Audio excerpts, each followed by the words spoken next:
안녕하세요. 한 주간 전도 집회가 있었습니다. 새로 참석하신 분들 오늘 주일날 뵈니까 최종 합격자 보는 것 같아서 더 반갑습니다. 함께 기도하시겠습니다. 우리 가운데 역사하시는 거룩하신 아버지 하나님, 소망 없었던 저희를 예수 그리스도 안에서 구원해 주시고 우리의 모든 죄를 용서하시며 하나님의 자녀 삼아 주신 것 주님께 감사 찬양을 드립니다. 또 오늘까지 변함없이 주의 이름을 부를 수 있도록 우리를 붙잡아 주시고 보호하시며 양육해 주시는 은혜도 저희가 알고 더욱 주께 감사 찬양을 드립니다. 우리에게 주어진 매일의 삶이 주께서 주신 은혜요 또한 기회라는 것을 일깨워 주심으로 영원한 것을 위해서 매일의 삶을 심을 수 있도록 주님 주관해 주시고 도와주시기를 주님께 부탁을 드립니다. 무엇보다 우리를 구원하신 것처럼 또 다른 영혼에 대한 열정을 갖고 그들을 주님께 인도할 수 있도록 우리를 사용해 주시고 또 역사해 주시기를 주님께 기도합니다. 주 예수를 믿으면 너와 내 집이 구원 얻으리라는 그 약속의 말씀이 가정에 이루어져서 주님만 섬기는 임마누엘 가정, 복된 가정이 될 수 있도록 함께하여 주시옵소서. 노아와 그의 가족들을 기억하시고 방주를 이끄신 것처럼 또 아브라함을 생각하사 롯과 그에게 속한 자를 소돔 고모라에서 이끌어내신 것처럼 우리에게 속한 자 한 사람 한 사람을 기억해 주시고 우리를 통해서 주의 은혜를 베풀어 주시기를 주님께 기도합니다. 하루하루의 삶 속에서 희생하고 수고하며 섬기는 삶을 살 수 있도록 일깨워 주시고 또 도와주시기를 주님께 기도합니다. 이 시간 세상 끝날까지 우리와 함께 하시겠다는 약속의 말씀을 붙잡고 의지합니다. 성령의 감동과 감화하심으로 함께하여 주시고 주의 진리로 변화를 주시며 더욱더 생명을 부어주시기를 주님께 간구합니다. 우리 모두에게 그리스도 안에서 긍휼을 베풀어 주시고 주의 은혜를 더하여 주시옵소서. 또 이 시간 병상에 고통 가운데 있는 분들, 또 신앙에 핍박을 받고 있는 모든 분들 주님이 친히 위로해 주시고 그 모든 고난으로부터 견딜 수 있도록 도와주시고 또 이끌어내 주시기를 주님께 부탁을 드립니다. 하나님의 영광을 우리 모두에게 나타내 주시옵소서.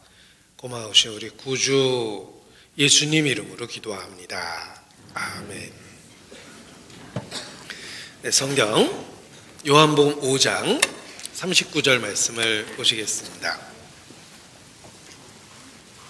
요한복음 5장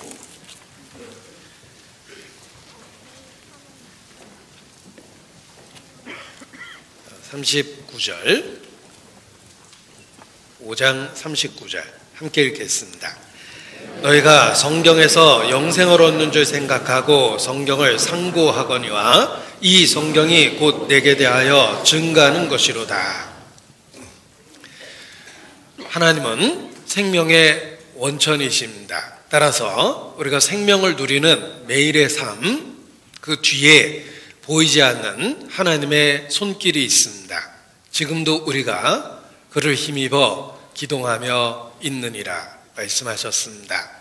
우리가 이 땅에서 살 수 있도록 하나님은 해마다 추수의 기쁨을 허락해 주십니다. 그 추수도 역시 생명활동을 주관하시는 하나님이 베푸시는 은혜입니다. 그가 지나간 세대에 자기의 길을 다니게 묵인하셨으나 자기를 증가하지 아니하신 것이 아니니 하늘로서부터 비를 내리시며 결실기를 주시는 선한 일을 하사 음식과 기쁨으로 저희 마음을 만족해 하셨다라고 말씀하십니다. 하늘로부터 비를 내리시며 결실기를 주신 그 하나님, 우리가 해마다 특별히 추수 때에는 하나님의 은혜를 기억하고 하나님께 감사하는 것이 마땅합니다. 그런데 하나님은 우리의 육신이 살 수 있는 추수만 주시는 것이 아니라 또 영적 열매를 거둘 수 있는 전도할 수 있는 기회도 주십니다. 이 추수의 계절에 영적 추수라고 할 수 있는 전도 집회를 할 수 있는 은혜도 보이지 않는 하나님이 주관하신 결과이며 또 하나의 은혜라고 말씀드릴 수 있습니다. 우리가 반복되는 추수를 통해서 생명활동을 유지합니다. 마찬가지로 교회 생활 가운데 반복되는 전도 집회를 통해서 또한 우리의 영적 생명을 유지할 수 있는 힘을 얻고 존재의 이유를 깨닫게 되는 것입니다. 한 알의 밀알이 땅에 떨어져 죽으면 많은 열매를 맺는다는 말씀처럼 우리의 섬김과 희생을 하나님은 영적 추수, 전도의 결과로 갚아주십니다. 그래서 교회는 생육하고 번성하는 특징을 갖게 됩니다. 세상에 있는 모든 생명에게 주신 축복은 생육하고 번성하라라는 축복입니다. 하물며 영적 생명에도 그러한 축복을 더하심으로 생육하고 번성하는 은혜를 주십니다. 초대교회로부터 시작됐던 이 복음의 역사가 지금까지 유지되고 있고 또한 땅끝까지 이르러 우리에게까지 이르렀고 그리고 처음과 달리 우리 자신도 성장하고 우리가 속한 교회가 성장하고 있다는 그 뒤편에 생육하고 번성케 하시는 생명의 원천이신 하나님의 은혜가 있음을 기억해야 됩니다. 그래서 더욱더 하나님께 감사 찬양을 드리게 됩니다. 우리가 집회를 통해서 복음을 전하면 새로운 영혼이 구원받을 뿐만 아니라 먼저 구원받은 성도들도 그 복음 속에 나타난 하나님의 사랑을 일깨움으로 신앙생활할 수 있는 새로운 힘을 갖게 되고 또 새로운 변화를 경험하게 됩니다. 대나무가 마디를 지어서 자라듯이 우리도 하나님의 사랑을 일깨움으로 우리의 삶에 또 하나의 마디가 지어지고 건강하게 성장할 수 있는 것입니다. 그래서 주님께서 이 좋은 계절에 또 한 번의 전도 집회를 허락하신 것에 대해서 먼저 감사 찬양을 하는 것이 마땅합니다. 그리고 무엇보다도 반복되는 집회를 통해서 혹 우리 중에 아직 구원 얻지 못한 이뤄진 영혼들이 또 한 번의 소중한 기회를 갖게 된다는 것입니다. 예수께서 제자들을 보시며 하신 말씀 중에 너희는 내가 일러준 말로 깨끗하나 다는 아니니라 이렇게 말씀하셨습니다. 이는 예수를 팔 가룟 유다를 가리켜 하신 말씀이다 라고 기록되어 있습니다. 너희가 깨끗하나 다는 아니니라. 그렇습니다. 예수님의 12제자 중에 하나는 가짜였습니다. 예수님께 직접 배운 제자도 12 중에 하나가 가짜라면 우리 가운데는 어떻겠습니까? 불행하게도 우리가 다 알곡은 아닐 거라는 것입니다. 알곡 중에 가라지가 있습니다. 곡식 중에 쭉정이가 있습니다. 의인 중에 악인이 있습니다. 양떼의 무리 속에 섞인 염소가 있습니다. 좋은 물고기 가운데 나쁜 물고기가 섞였습니다.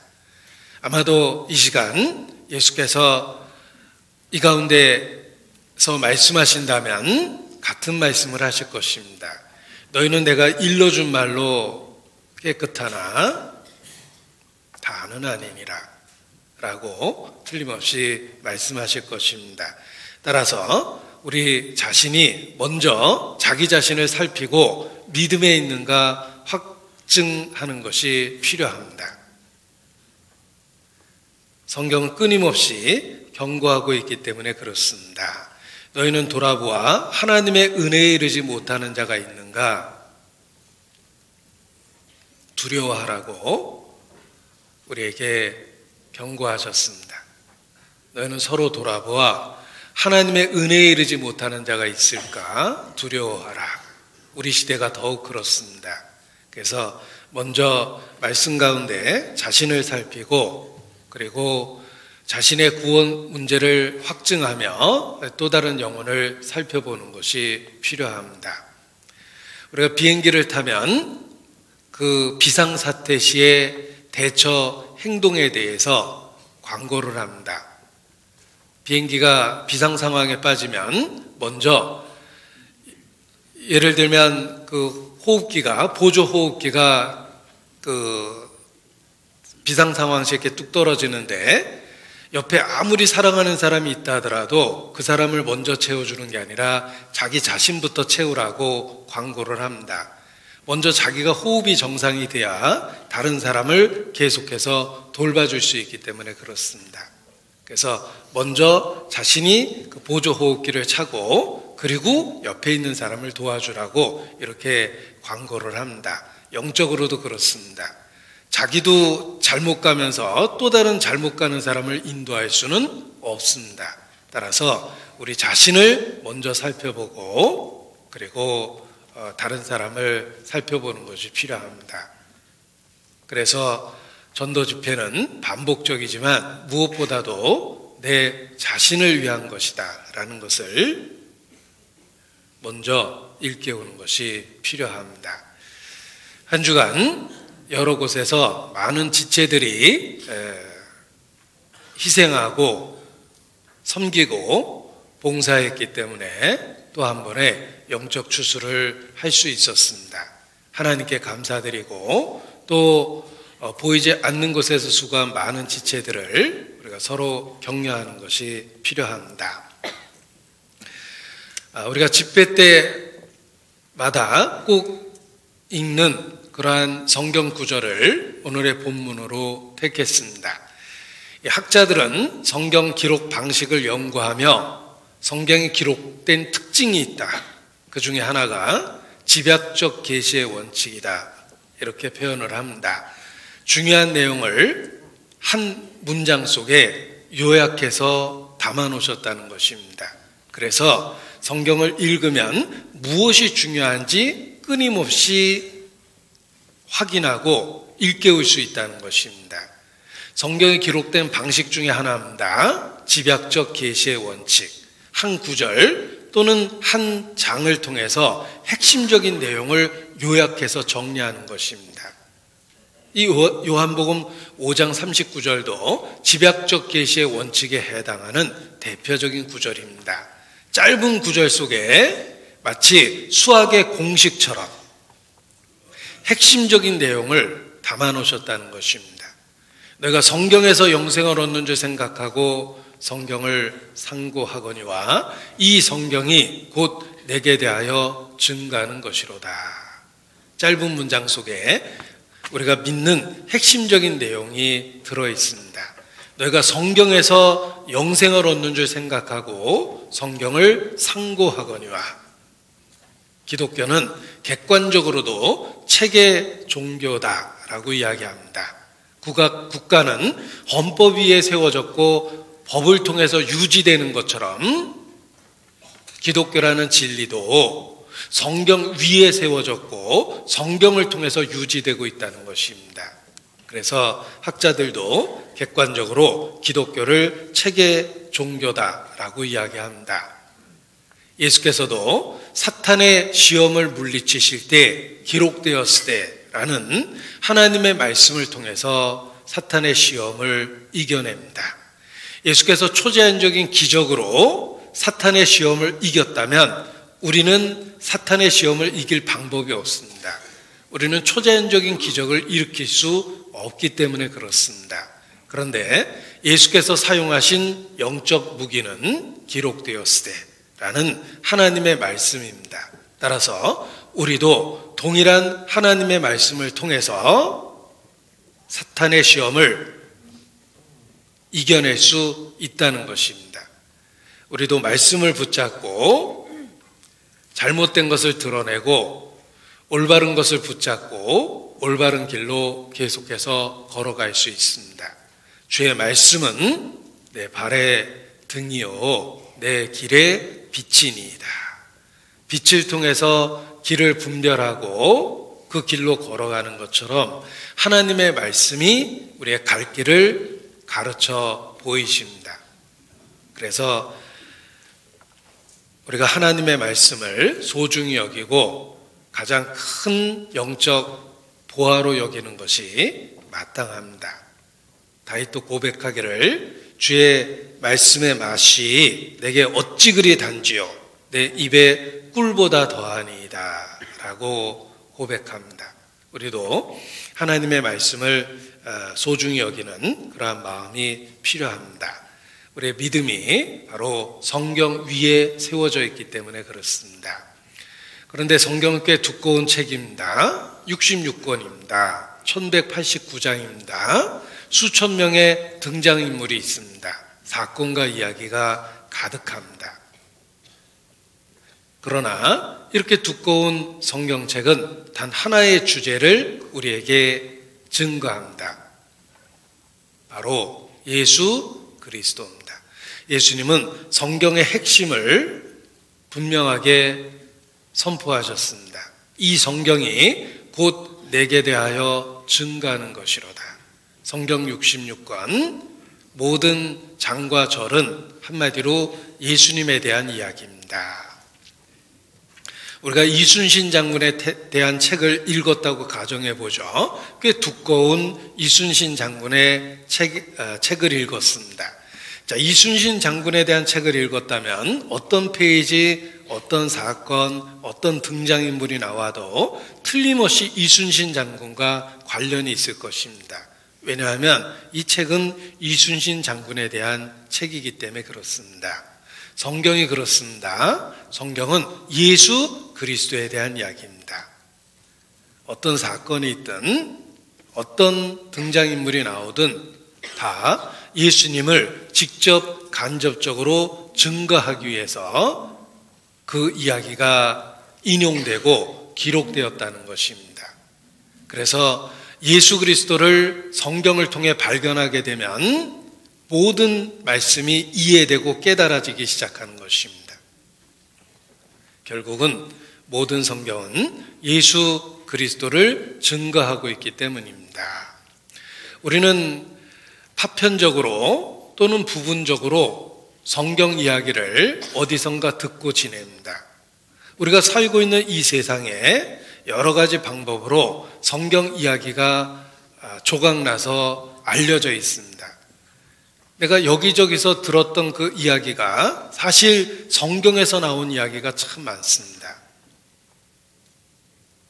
그런데 어느 날 예수 그리스도를 발견하면 부분적으로 알았던 이야기, 파편적으로 내 마음에 남았던 성경 이야기가 비로소 조립이 되고 작동이 되기 시작합니다.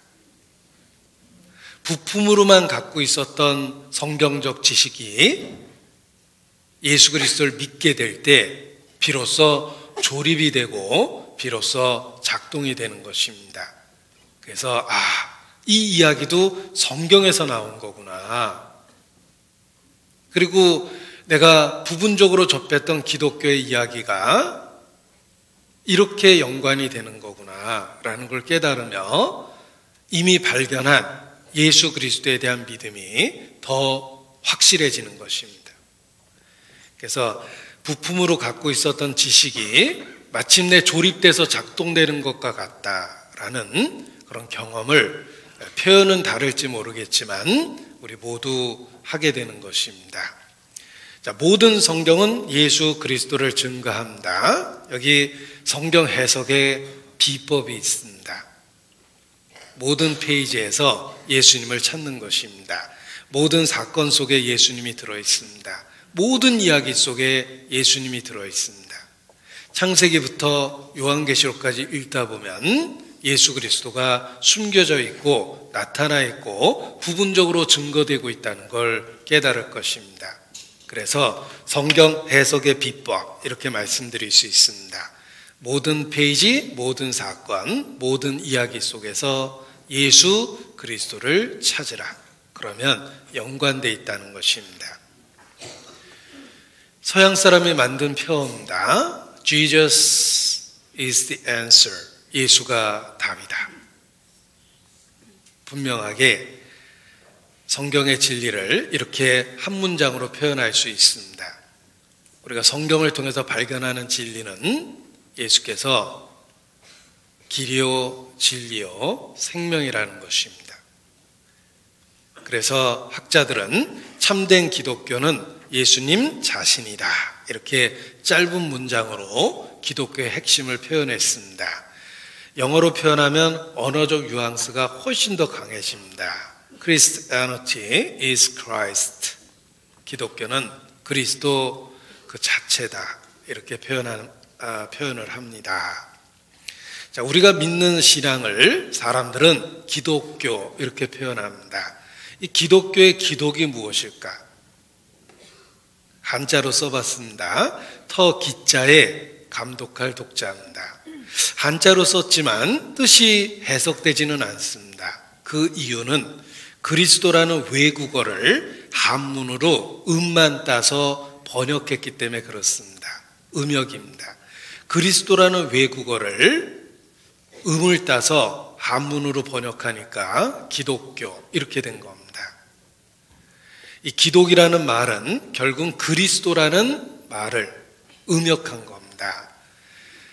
자, 우리는 예수님을 그리스도라고 믿습니다. 따라서 예수교, 그리스도교, 기독교 이게 다 같은 말입니다. 어떤 분은 난 사과는 좋아하는데 애플은 너무 싫어 이렇게 말씀하시는데 코미디의 재료입니다. 애플이 사과라는 의미이기 때문에 그렇습니다. 나는 아내는 정말 사랑하는데 와이프는 너무 싫어. 이것도 이상하죠? 와이프라는 말이 아내라는 뜻이기 때문에 그렇습니다. 예수교, 기독교, 그리스도교 다 같은 말입니다. 한마디로 예수님을 그리스도라고 믿는 종교다 이런 뜻입니다. 그래서 우리가 믿는 신앙을 사람들은 기독교라고 표현하는데 이것은 우리의 믿는 내용의 핵심을 이해할 수 있는 표현입니다. 우리는 그리스도를 믿습니다. 구세주를 믿습니다. 예수께서 그리스도, 그 구세주임을 믿는 것입니다. 요한복음 17장 3절에 영생은 아는 것이다 라고 선언하는데 바로 예수 그리스도를 아는 것입니다. 영생은 곧 유일하신 참 하나님과 그의 보내신 자 예수 그리스도를 아는 것이니이다. 예수께서 그리스도라는 걸 아는 것, 이것이 영원한 생명을 얻는 방법입니다. 예수께서 대답하여 가라사대 내가 만일 하나님의 선물과 또 내게 물 좀 달라 하는 이가 누구인 줄 알았더라면 내가 그에게 구하였을 것이요 그가 생수를 내게 주었으리라. 누구인 줄 알았더라면 예수님이 누구인 줄 아셔야 됩니다. 예수님은 그리스도입니다. 구세주입니다. 하나님의 아들이십니다. 그분이 누군지 알았다면 그분에게 구하였고 그분은 우리에게 생명을 얻는 생수를 주었을 것입니다. 인자는 사람의 아들이란 뜻이며 예수께서 지상에 계실 때 인자라는 표현을 자기에게 사용하셨습니다. 구약 성경에 예언된 메시아의 표현, 그리스도를 가리키는 또 하나의 표현입니다. 인자가 세상에서 죄를 사하는 권세가 있는 줄 너희로 알게 하려 하노라. 알게 하셨기 때문에 우리가 알게 된 겁니다. 예수님은 자신이 죄를 용서하는 권세가 있다는 걸 알게 하기 위해서 많은 병든 자를 고치셨습니다. 그분이 그러한 권세가 있다는 것을 능력으로 보여주신 겁니다. 그래서 죄를 사하는 권세가 있는 줄 알게 하기 위해서 중풍병자에게 말씀하시되 일어나 내 침상을 가지고 집으로 가라 이렇게 말씀하셨습니다. 자, 예수님은 그리스도입니다. 구세주입니다. 죄를 사하는 권세를 갖고 계십니다. 이 소크라테스의 고백에도 나옵니다. 신은 인간을 사랑한다. 대자연을 보라. 신이 인간을 얼마나 사랑하는지 대자연 속에 여러 곳에 증거가 보이지 않는가. 우리를 사랑하시는 그 신은 틀림없이 우리의 죄를 해결해 주시려고 할 것이다. 그러나 법을 지켜야 되는 그 신이 도대체 어떻게 우리의 신을 해결해 주실지 그 방법은 모르겠다라는 표현을 했습니다. 진리를 평생 추구했던 소크라테스의 고백 속에도 나오는 것처럼 도대체 인간이 그 죄를 어떻게 해결할 수 있을까? 신은 틀림없이 해결해 주려는 사랑을 갖고 있을 텐데 법을 지켜야 되는 신이 과연 인간을 어떻게 구원해 줄지는 모르겠다라는 고백을 합니다. 이것이 인간 철학의 한계였습니다. 우리가 상상할 수 있는 생각의 한계였습니다. 소크라테스가 몰랐던 건 하나님이 직접 육신을 갖고 이 땅에 오셔서 우리의 죄를 담당하시고 대신 죽으심으로 죄를 해결할 것이라는 그 하나님의 놀라운 은혜에 대한 지식이 없었던 것입니다. 부처님의 고백도 마찬가지입니다. 부처님이 할 수 없다고 고백한 삼불이라는 게 있습니다. 세 가지 불가능한 게 있다. 그 중에 하나가 죄를 해결하는 것은 불가능하다라는 고백을 하십니다. 부처님이 어느 날 길을 가는데 한 사람이 심각한 얼굴로 다가와서 품속에서 시퍼런 칼을 꺼내서 앞에다 딱 내려놓더랍니다.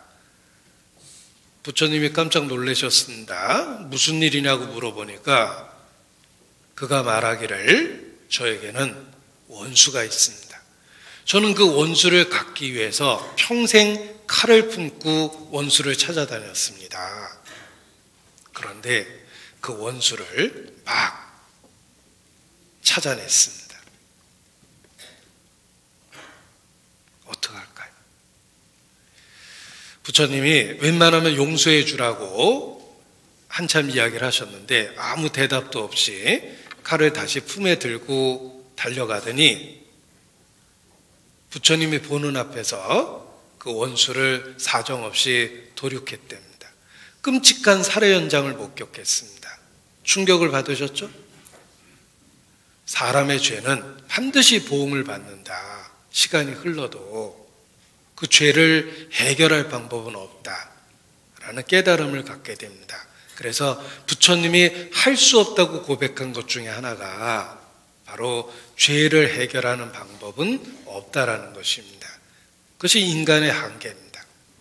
그런데 사람은 할 수 없으되 하나님은 하실 수 있느니라 예수께서 말씀하셨습니다.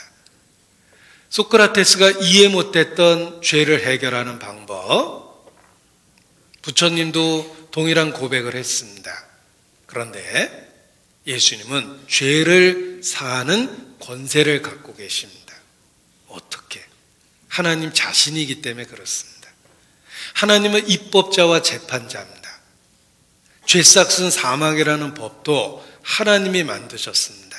그 죄를 해결하는 방법도 입법자여 재판자이신 하나님이 만드셨습니다. 그것이 바로 대속법이라는 거예요. 죄 없는 사람이 대신 죽음으로 그 죄를 용서받을 수 있다는 법을 입법자인 하나님 자신이 만드시고 하나님이 직접 사람이 돼서 이 세상에 오셨습니다. 그리고 인간의 죄를 담당하고 죽으시기로 결심했기 때문에 예수님만이 죄를 사하는 권세를 갖고 계시는 것입니다. 우리는 성경을 통해서 예수께서 죄를 사하는 합법적인 권세가 있음을 발견하게 됩니다. 그래서 그리스도, 우리를 죄로부터 구원해주는 구세주라고 믿는 것입니다. 다시 보시겠습니다. 인자가 세상에서 죄를 사하는 권세가 있는 줄 너희로 알게 하려 하노라. 오직 예수님만이 죄를 합법적으로 사할 수 있는 권세를 갖고 있다는 것입니다. 그래서 그리스도라고 부르는 겁니다. 구세주라는 의미를 갖고 있는데 이 그리스도라는 말은 헬라 말입니다. 이걸 히브리 말로 바꾸면 메시아라고 번역하고, 이 메시아라는 말은 기름 부음을 받은 자라는 뜻입니다. 그래서 영어로는 the anointed라는 어려운 단어를 쓰는데 직역을 한 겁니다. 기름 부음을 받은 자, 이것이 메시아, 곧 그리스도입니다. 하나님이 직분을 주실 때는 성령을 상징하는 기름을 부어서 직분을 주십니다. 하나님이 직접 주시는 직분은 구약 성경에 세 가지입니다. 하나님이 직접 주시는 직분은 구약 성경에 세 가지가 나타나는데 제사장, 선지자, 왕입니다. 이러한 직분은 너무나 영광스러운 것이기 때문에 사람에게는 이것을 한 번에 다 주시지 않습니다. 그래서 왕은 제사장이 될 수 없고 제사장은 왕이 될 수 없습니다. 각각 따로따로 갖고 있는 직분입니다. 사울이 왕이 되니까 교만해져서 야, 뭐 꼭 기다려야 돼? 우리가 직접 하지. 직접 제사를 드렸습니다. 그래서 하나님께 버림을 받게 됩니다. 교만했기 때문입니다. 이러한 직분은 사람은 한 번에 가질 수 없습니다. 오직 그리스도만이 세 가지 직분을 한 번에 가질 수 있는 겁니다. 예수님입니다. 예수님은 바로 선지자며 제사장이며 왕이십니다. 그래서 제가 화면을 통해 다시 보여드리겠습니다. 이것을 그리스도의 삼중직분이라고 이야기합니다. 중자가 써 있는 것은 세 가지를 겹쳐서 갖고 있다는 뜻입니다. 선지자, 제사장, 왕이십니다. 이것이 구약 성경을 통해서 요약되는 진리입니다. 시험에 나올 만하죠. 천국에 시험 봐서 들어가면 본고사에 꼭 나올 겁니다. 우리나라 사람은 입시를 치렀기 때문에 시험에 나온다고 해야지만 기억을 하기 때문에 제가 시험에 나온다고 말씀을 드렸습니다. 본고사에 나올 겁니다. 다음 중 그리스도의 직분이 아닌 것은 1. 선지자, 2. 제사장, 3. 왕, 4. 목사님. 몇 번입니까? 답을 아시겠죠? 자, 선지자는 하나님의 말씀을 우리에게 전달해 주는 역할을 합니다. 그래서 예수께서 끊임없이 하나님에 대한 진리를 우리에게 말씀하신 겁니다.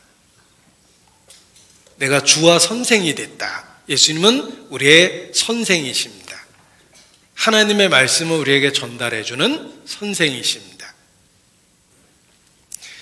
그런데 구약시대 선지자는 하나님의 말씀을 대언했지만 예수님은 하나님이 육체를 갖고 오셔서 직접 말씀하신 겁니다. 그래서 선지자는 이스라엘아 들으라 하나님이 가라사대 이렇게 표현을 하는데 예수님은 나는 너희에게 이르노니 라고 말씀하십니다. 선지자와 예수님이 말한 방식이 다르죠. 선지자는 하나님이 가라사대, 예수님은 나는 너희에게 이르노니. 차이점이 보이십니까? 예수님은 육체를 갖고 이 땅에 오신 하나님 자신이기 때문에 직접 말씀할 수 있는 유일한 분이십니다. 나는 너희에게 이르노니. 이는 선지자의 말과 다르다. 권세 있는 자의 말과 같다라고 유대인도 느꼈습니다. 예수님은 육체를 갖고 이 땅에 오신 하나님이기 때문에 직접적으로 하나님의 말씀을 하실 수 있었던 겁니다. 자, 대통령이 국민에게 뭔가를 발표하기 위해서 매번 일일이 나오는 게 아닙니다. 대통령이 매번 나올 수가 없으니까 좀 지저분하지만 대변인이 이렇게 나와서 대통령 각하께서는 이번 사태에 대해서 이렇게 말씀하십니다 라고 이야기를 합니다.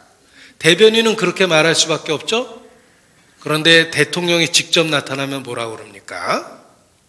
본인은 이렇게 이야기합니다. 제가 누구 흉내낸 거 아닙니다. 예수님은 하나님이시죠. 그러니까 나는 너희에게 이르노니 이렇게 말씀하신 거예요. 직접 말씀하셨기 때문에 그렇습니다. 그리고 예수님은 제사장입니다. 제물이 되셨고 본인이 제사장이 되신 거예요. 자신의 몸을 바치고 하나님 앞에 휘장을 가르시고 먼저 들어가셨어요.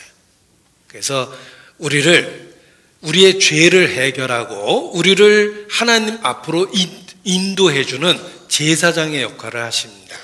예수님은 나의 그리스도시거든요. 그리고 또 있습니다. 그리고 나의 왕이십니다. 기억하셔야 됩니다. 예수님은 나의 왕이십니다. 이 구약 성경에 반복적으로 나오는 표현 중에 영어로 쓰면 The Lord reigns. 이런 표현이 나옵니다. 하나님이 통치하신다라는 단어인데 쉬운 단어로 바꾸면 하나님이 이렇게 다스린다라는 룰, 통치한다라는 그런 뜻입니다. 이 reign이라는 단어가 다스리고 통치하다 이런 뜻입니다. 하나님은 통치하고 계십니다. 다스리고 계십니다. 이 세상의 모든 것을 주관할 왕이시라는 것입니다. 내가 예수님을 메시아라고 믿는 것은 보십시오. 예수님은 내 삶에 대한 주권을 갖고 계시며 나에 대한 결정권을 갖고 계십니다. 나에게 좌하라 우하라 할 수 있는 명령할 권리를 갖고 계십니다. 왕 밑에는 다 종이에요. 그것이 왕권의 특징입니다. 1인 통치 아래에 왕 밑에 있는 모든 신하들은 종의 개념을 갖습니다. 영의정이든 우의정이든 좌의정이든 다 왕 아래에서는 종의 개념을 갖습니다. 순종해야 될 위치에 있다는 거예요. 예수님은 나의 왕이십니다. 내 삶에 대해서 좌하라 우하라 할 수 있는 결정권을 갖고 계세요. 그래서 내가 예수를 믿는다라고 고백할 때는 예수님은 나에 대한 결정권을 갖고 있다는 걸 인정하는 것입니다. 주님 말씀하시면 내가 나아가리라. 주님 말씀하시면 내가 멈춰 서리라. 우리도 그렇게 고백하는 게 필요한 겁니다. 자, 나는 예수님을 그리스도라고 믿습니다. 그리스도는 세 가지 직분을 갖고 있다고 그랬죠? 예수님은 나의 선지자시며 나의 제사장이며 나의 왕이십니다. 라고 고백하는 것입니다.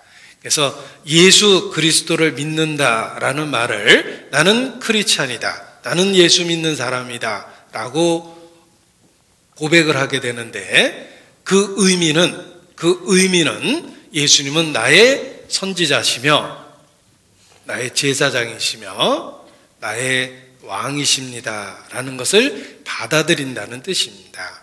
그래서 우리 자신이 예수 그리스도를 믿는다고 할 때 성경적으로 어떤 의미가 있는지를 이해하고 있어야 됩니다. 그리스도의 삼중 직분이기 때문에 그렇습니다. 자, 웨스터민스터 소요리 문답이라는 게 있습니다. 여기 한글로 써놓으면 소를 요리했다 이렇게 받아들이는데 먹방인가 보다 이렇게 생각하면 안 됩니다. 한자로 쓰면 이렇게 씁니다. 그러니까 짧게 핵심적인 진리를 문답식으로 요약해놨다는 뜻이에요. 그래서 영어로는 shorter, 짧게, 카테키즘이라고 그러는데 짧게 문답식으로 핵심적인 진리를 요약했다는 뜻으로 소요리 문답이라고 그러는데 이것은 우리가 믿고 있는 신앙의 핵심적인 내용을 역사 속에서 정리한 겁니다. 어떻게 사람들에게 쉽게 가르칠 수 있을까? 옛날 사람들은 지식이 없었습니다. 글을 읽을 수 없었습니다. 소수가 글을 읽었습니다. 따라서 학문이 없는 대중들에게 어떻게 예수님을 쉽게 전해줄 수 있을까? 질문과 답변 형식으로 가르치자. 원래 최고의 교수법은 질의응답이라고 그럽니다. 질문을 해서 상대방이 어느 정도 알아듣고 있는지 확인을 하고 가르치는 게 좋은 방법입니다. 그래서 문답식의 가르침을 택하고 핵심적인 진리를 요약했습니다. 그걸 소요리 문답이라고 그러는데 이 종교개혁 이후 영국의 웨스터민스터라는 교회당에서 개신교 대표들이 모여서 우리가 믿고 있는 진리를 쉽게 가르칠 수 있도록 아이들에게도 가르칠 수 있도록 요약을 한 겁니다. 그런데 이게 쉽게 만들어지지 않은 것이 여기 써 있는데 1643년부터 1163번을 모였는데 5년 6개월 동안 모였고 151명의 대표들이 모인 겁니다. 굉장히 많은 노력이 기울여진 거죠. 그런데 151명의 대표들이 모였는데 당시 존경받는 기독교 지도자들이 모인 것입니다. 그 151명 중에 장애가 없는 사람은 거의 없었대요. 다 장애가 있었습니다. 왜 장애가 있었냐면 끔찍한 핍박 기간을 그들이 견뎠기 때문입니다. 예수님을 믿는다는 이유로 그들은 재산을 빼앗기고 고문을 당하고 감옥에 갔습니다. 고대의 감옥은 늪지대 같은 그 쓰지 않는 땅에다 만들었기 때문에 감옥 안으로 물이 흘렀답니다. 늘 발이 물에 담겨져 있어야 돼요. 여러분 24시간 내내 이 쇠고랑을 차고 물속에 발이 담겨져 있으면 어떻게 됩니까? 썩을 수밖에 없어요. 그들은 다 장애가 있었어요. 무슨 뜻입니까? 환난을 견뎌낼 만큼 그들의 신앙은 확실했다예요. 우리 시대는 신앙 때문에, 종교 때문에 권력을 얻고 부를 얻습니다. 그러니까 자식에게 그걸 물려주고 욕심이 생겨서 교회당도 세습하는 거예요. 종교를 통해서 권력과 부를 얻으니까 타락했습니다. 그러나 그 시대에는 종교 때문에 모든 걸 잃었어요. 따라서 그들의 신앙이 참될 수밖에 없습니다.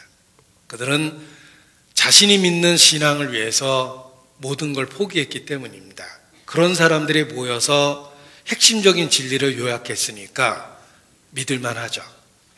요즘에 기독교 대표들을 모아놓으면 네로 신화 같은 몸매로 나타납니다. 저도 그 종류에 속하니까 죄송한데 이렇게 해서 나타나죠.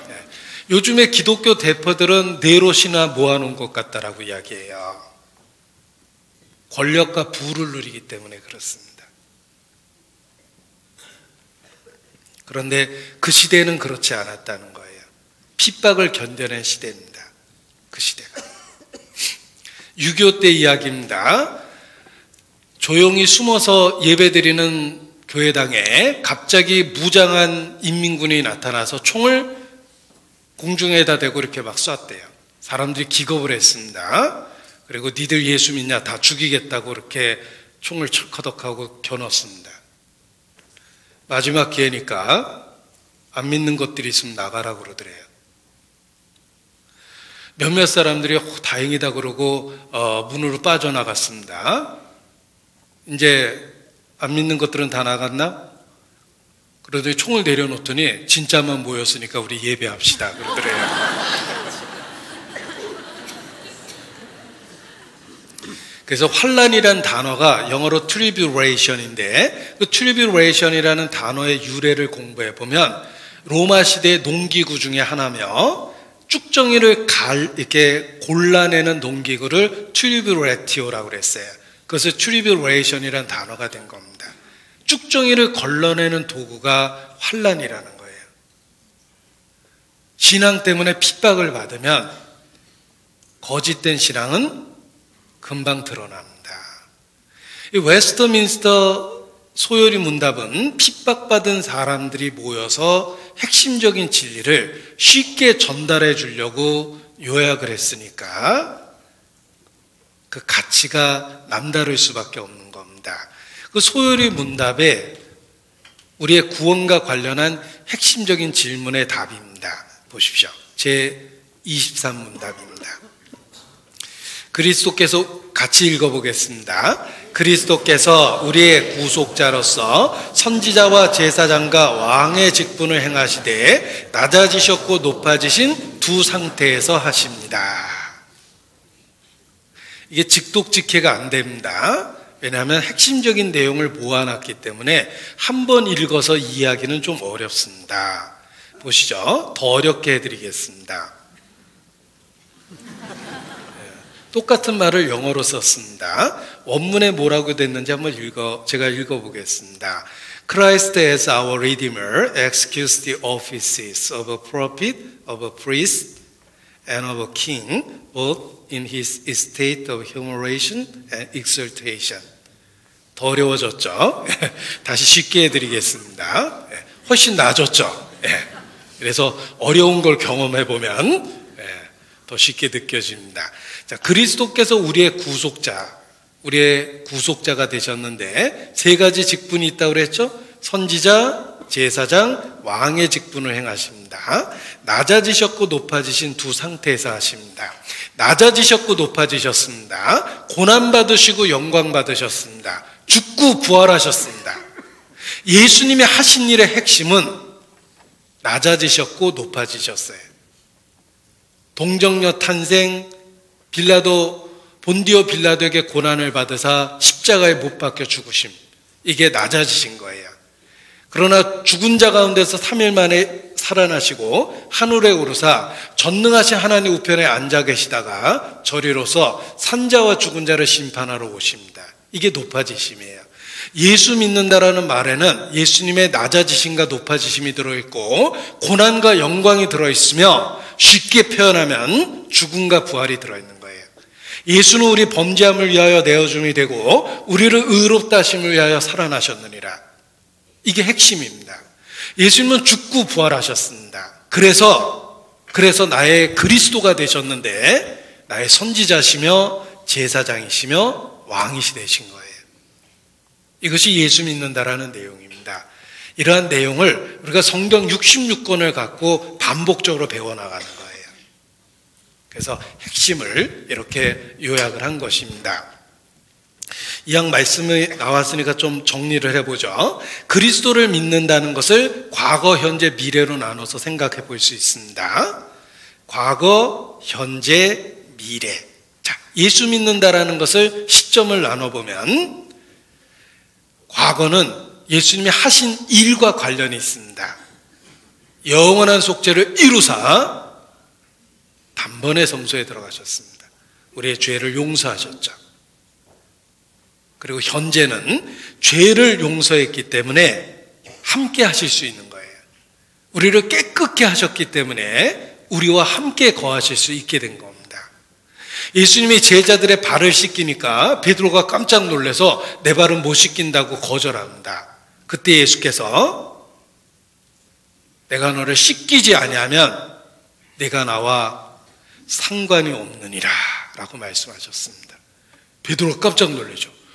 그러면 발뿐만 아니라 온몸도 씻어주십시오. 목욕한 자는 발밖에 씻을 게 없다 라는 말씀을 하십니다.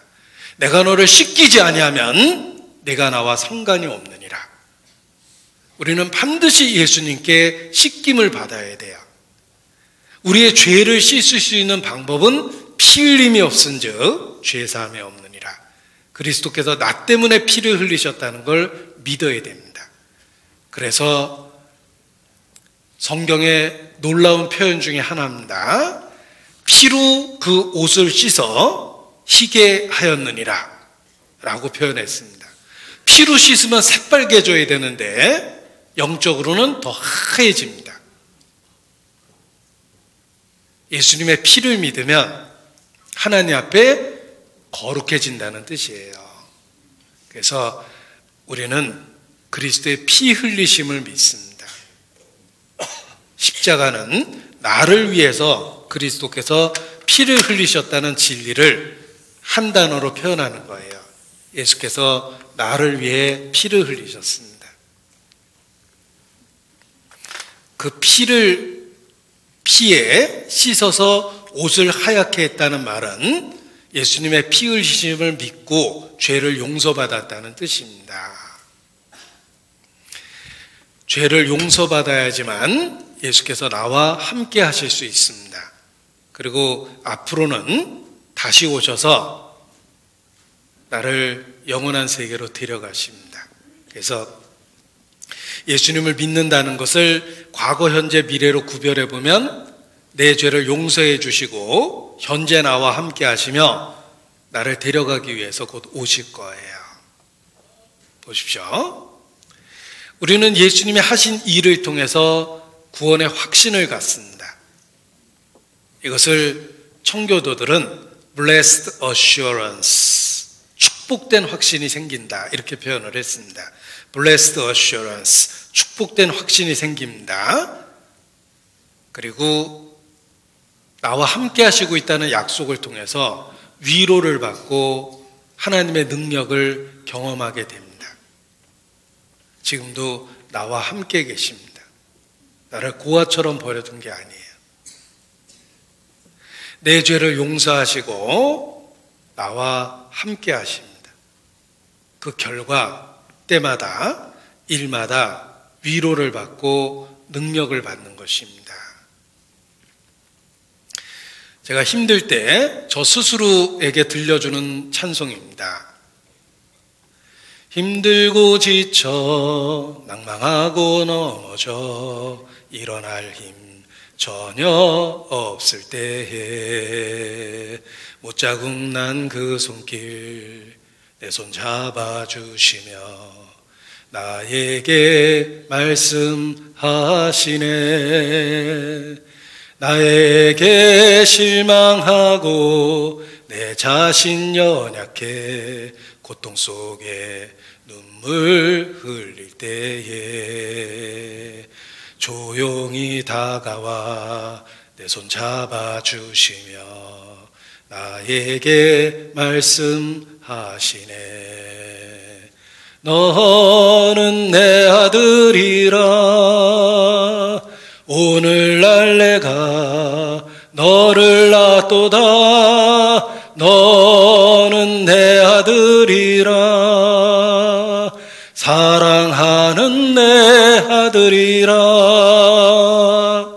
위로해 주시고 능력을 주십니다. 힘들고 지쳐 낭망하고 넘어져 일어날 힘 전혀 없을 때 우리 삶이 그렇게 만듭니다. 조용히 다가와 내 손 잡아주시며 나에게 말씀하시네. 너는 내 아들이라. 그래서 위로를 경험하고 살아갈 수 있는 능력을 얻게 됩니다. 이것이 현재 예수 믿는 우리에게 베푸시는 하나님의 은혜입니다. 그리고 주님은 곧 오셔서 우리를 영원한 세계로 데려가실 거기 때문에 소망 가운데 살 수 있습니다. 지금은 내가 단칸방에서 고생한다 하더라도 내년 1월 1일에 80평짜리 복층 아파트로 입주한다 그러면 까짓거 몇 개월 견뎌낼 수 있습니다. 조금 있으면 이사 가거든요. 그렇습니다. 우리의 육체가 힘들고 병들고 고통받는다 한다 하더라도 죽음 그 바로 뒤에 주님이 예비하신 완전한 영원한 세계가 있습니다. 다시는 눈물이 없고 애통하는 것이 없고 곡하는 것이 없고 아픔이 없고 헤어짐이 없고 배반이 없고 그 완전한 세계로 나를 데려가십니다. 소망 가운데 살 수 있는 거예요. 보십시오. 예수님의 과거 사역과 관련해서는 예수님은 제물이 되셨죠. 나를 위한 제물이 되셨고 또한 선지자입니다. 하나님의 뜻을 말씀을 내게 분명하게 알려주셨어요. 그리고 현재는 제사장으로 지금도 나를 위해 간구하고 계세요. 그래서 내가 어떤 상황이든 나를 위해서 간구하시는 예수님이 있기 때문에 변함없이 하나님 앞에 나타날 수 있게 된 것입니다. 그리고 곧 만왕의 왕으로 세상을 다스리기 위해서 이 세상에 오십니다. 우리가 예수님을 믿는다는 것을 이렇게 한 화면으로 정리를 해본 것입니다. 그래서 이 예수 믿는다라는 의미가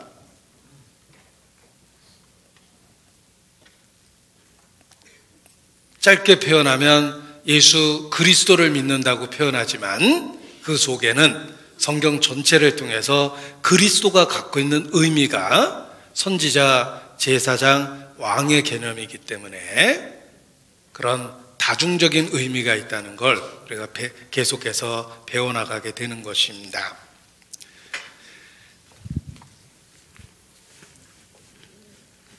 성경이 복잡한 이야기처럼 보이지만 항상 한 단어로 분명하게 요약될 수 있다는 것입니다. 이 말씀이 곧 하나님이십니다. 그런데 이 말씀은 예수님을 증거하는데 예수님에 대한 무엇을 증거하냐면 예수께서 그리스도라는 사실을 우리에게 증거하는 것입니다. 모든 성경은 예수 그리스도를 증거합니다. 그리고 그 내용을 들여다보면 말씀 속에서는 예수님의 인격과 사역이 증거됩니다. 어려운 말을 쓴 겁니다. 예수님의 인격과 사역이라는 게 무슨 뜻일까? 예수님이 누구시며 예수님이 무슨 일을 하셨는가? 이것이 성경에 증거되고 있습니다. 정답을 써보면 예수님은 누구십니까? 주는 그리스도시여 살아계신 하나님의 아들이시니이다. 바요나 시몬아 내가 복이 있도다. 이것을 내게 알게 하니는 혈육이 아니오 하늘에 계신 내 아버지시니라. 베드로의 신앙 고백에 나옵니다. 주는 하나님의 아들이시니이다. 예수님은 하나님의 아들입니다. 제가 여기다 쓰겠습니다. 하나님이라는 말을 성경에 기록된 헬라어로 데오스라고 그래요. 그 데오스의 첫 글자가 이렇게 씁니다. 그래서 교회 다니는 분이 이런 약자를 잘 쓰죠. 어떤 분은 번데기 같다 그러는데 이 헬라어로 데오스의 첫 글자예요. 그래서 하나님이란 뜻으로 쓰고 하나님의 아들이십니다. 예수님은 하나님의 아들인데 무슨 일을 하셨냐면 속죄 제물이 되셔서 다 이루었다. 영원한 속죄를 이루셨죠? 속죄를 완성하셨어요. 자, 성경에 나타난 예수님입니다. 예수님은 하나님의 아들이며 속죄를 완성하셨습니다. 내가 예수 믿는다라는 말은 예수님이 하나님의 아들이신가? 십자가에 죽고 부활하심을 통해서 속죄를 완성하셨다는 걸 믿는 거예요. 그게 예수 믿는 겁니다. 자, 하나님의 아들이라는 말은 하나님이 육체를 갖고 이 땅에 오셨다는 뜻입니다. 그래서 나를 본 자는 아버지를 보았다. 자, 이렇게 설명합니다. 오래된 청교도의 설명 방법입니다. 기독교 역사 속에서 500년 이상 사용됐던 방법인데 제가 재인용해 보겠습니다. 청교도, 퓨리탄, 그들이 사용했던 방법입니다. 보세요. 사방이 꽉 막혀 있는 방에 내가 태어날 때 마치 사방이 꽉 막혀 있는 방에 태어난 것과 같다 해요. 사방이 꽉 막혀 있기 때문에 캄캄합니다. 방 안 광경도 안 보이고 바깥에 무엇이 있는지도 모르고 내 손과 발과 얼굴도 안 보였어요. 영적으로. 이게 우리가 태어날 때 영적인 모습이에요. 우리는 사방이 꽉 막혀 있는 방에서 태어난 것과 같습니다. 그런데 어느 날 이 사방이 막혀 있는 방에 창문이 하나 생겼어요. 창문이 생겼습니다. 어떤 일이 생길까요? 빛이 들어왔습니다. 빛이 들어오는 순간에 방 안 광경이 보이기 시작합니다. 내가 있었던 그 방 안의 광경이 보이기 시작하고 내 손과 발과 내 모습이 보이기 시작합니다. 창문이 생겼거든요. 더 놀라운 건 창문을 통해서 바깥이 보이기 시작했어요. 맑고 푸른 하늘도 보입니다. 해가 떠오르는 것도 보입니다. 산도 보입니다. 강도 보이고 나무도 보이고 꽃도 보이기 시작합니다.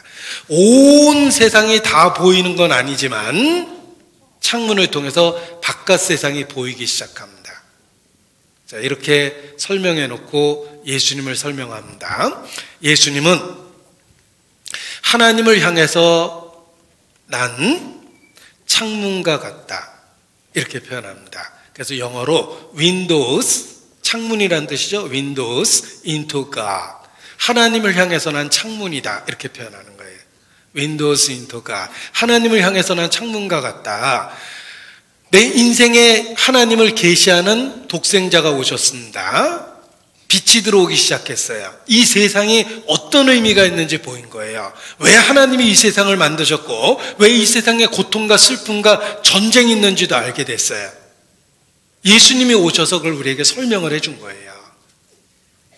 그리고 나라는 존재가 어떤 의미가 있는지, 어떤 가치가 있는지, 어떤 목적이 있는지를 알려주시며 더 놀라운 건 바깥 세계를 보여주듯이 하나님에 대해서 알려주기 시작했어요. 그전에는 하나님 그럼 막연했어요. 진짜 그분이 계신지 안 계신지도 몰랐고, 그분이 계신다 하더라도 어떤 캐릭터인지 몰랐어요. 그분이 어떤 분인지를 몰랐던 거예요. 그런데 예수님을 보는 순간에 하나님이 보이기 시작합니다. 나를 본 자는 아버지를 보았다. 왜냐하면 예수님은 하나님이셨습니다. 그가 말씀하시면 하나님의 말씀이었고, 그가 행동하면 하나님이 어떤 분인지가 드러나는 거예요. 우리의 행동을 24시간 관찰하면 그 사람이 어떤 사람인지 알 수 있습니다. 예수님의 행동은 하나님이 어떤 분인지를 비로소 인간이 알 수 있게끔 계시한 거예요. 그래서 예수님의 언행은 하나님에 대한 계시입니다. 나를 본 자는 아버지를 보았다. 나와 아버지는 하나이니라. 예수님이 말씀하시면 하나님의 말씀이요, 예수님이 행동하시면 하나님이 어떤 분인지가 계시된 거예요. 본래 하나님을 본 사람이 없으되 독생하신 하나님, 곧 독생자가 나타내셨느니라. 하나님이 어떤 분인지를 나타내신 거예요. 그래서 예수님은 하나님을 향해서 난 창문이다. 예수님을 통해서 세상에 빛이 들어왔고 세상에 의미가 드러났으며, 사람이 무엇인지 사람에 대한 사랑을 갖고 계신 하나님에 대해서도 알려줬고, 인간을 열정적으로 사랑하시는 하나님에 대해서도 알려준 거예요. 그전에는 하나님이 우리를 죽일지 살릴지도 몰랐거든요. 도대체 하나님이 사람을 왜 만들었는지 나의 가치나 삶의 의미조차도 없었습니다. 그런데 예수님을 통해서 인간이 특별하다는 걸 알게 됐어요. 그래서 예수님은 하나님이 누구신지를 드러내는 창문과 같다는 거예요. 왜냐하면 보이지 않는 하나님께서 육체를 갖고 이 땅에 오셔서 우리가 사용하는 언어를 통해 말씀하시고, 우리가 보고 느낄 수 있는 행동으로, 삶으로 하나님을 계시하셨거든요. 그래서 예수님의 말씀은 하나님의 말씀이시며 예수님의 행동은 하나님의 어떤 분인지를 드러내주는 거예요. 하나님의 아들이라는 말이 그런 뜻입니다. 예수님은 육체를 갖고 이 땅에 오셔서 하나님을 우리에게 나타내 주셨던 것입니다. 그래서 자신이 천국문을 열었다고 주장하고 하나님의 나라를 나의 나라라고 주장하며 하나님을 믿으라는 말을 나를 믿으라는 말로 바꾸셨어요. 자기를 하나님과 동등으로 주장하셨습니다. 엄청난 주장을 한 거예요. 예수님을 아는 것이 하나님을 아는 것이고, 예수님을 믿는 것이 하나님을 믿는 것이며, 예수님을 영접하는 것이 하나님을 영접하는 것이고, 예수님을 사랑하는 것이 하나님을 사랑하는 것입니다. 반대로 예수님을 미워하면 하나님을 미워하는 거예요.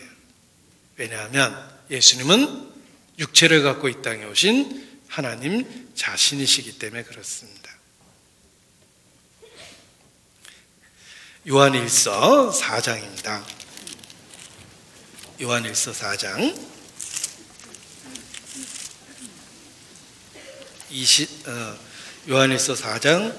12절 성경 요한일서 4장 12절.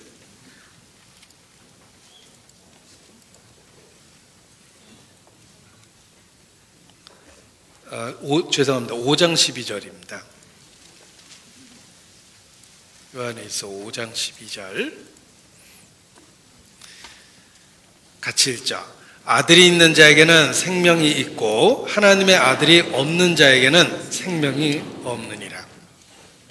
어떻게 이렇게 표현할 수 있습니까? 예수님은 하나님 자신이시기 때문에 그렇습니다. 그런데 그것을 말로만 믿으라고 했던 것이 아니라 능력으로 보여주셨어요. 죽은 자를 살리고 바람과 풍랑을 잔잔케 하고 죽었다가 살아나셨어요.